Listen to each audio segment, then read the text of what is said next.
I am bearish on Bitcoin and expecting lower prices. Let me explain why in this very important update.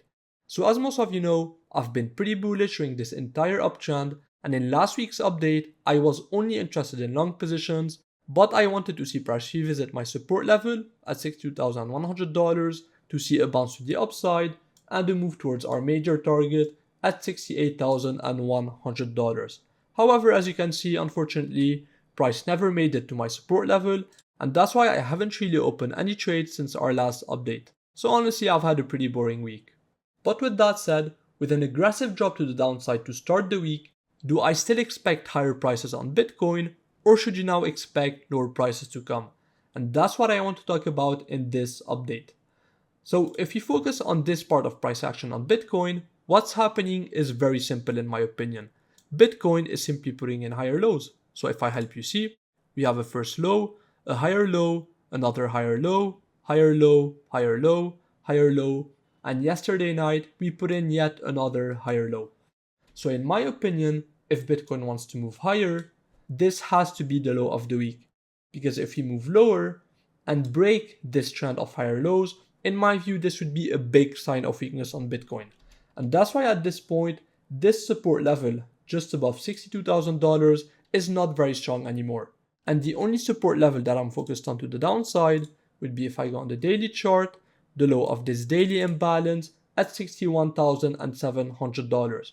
On top of that, if I go on the 4-hour chart and take the volume profile of this entire range, what you will see is that the value area high comes in as confluence with this support level. And that's why again, this support area is very important in my opinion. Because if Bitcoin does come back down towards this area and breaks the trend of higher lows, again, this would be a sign of weakness.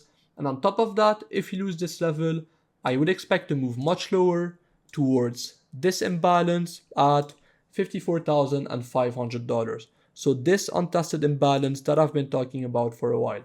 And that's why this support level, if Bitcoin moves lower, is very important. So if I just remove all of this, what levels do we have to the upside before Bitcoin is able to move towards $68,000? Well, in that case, it's pretty simple in my opinion. If we stay on the 4-hour chart, as you can see, we have two pretty big imbalances.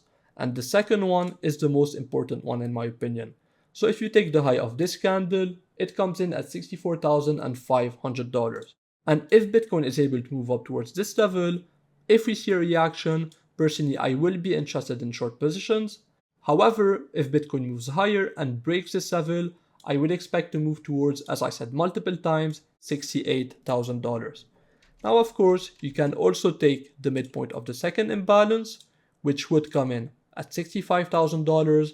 However, personally, I do believe that if we break the high of the first imbalance, we will probably see a move much higher in price. But just be aware of this level. If we come up into it and see a big reaction, then at this point, I might be interested in short positions. But again, at this point, my base case remains the same. I want to see a move higher. I want to see a move towards $68,000. And from there, I want to see a very big rejection.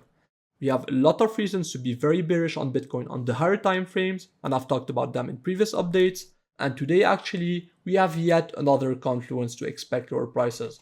And this would be, if I go into the indicators, we have a new quarterly pivot that came in at $61,400. And quarterly pivots are very important and do tend to get tapped. And this one is no different in my opinion. So with all of that said, in my view, we have two main scenarios. The first one will be a move up towards 64,500, and from there we actually see a drop much lower.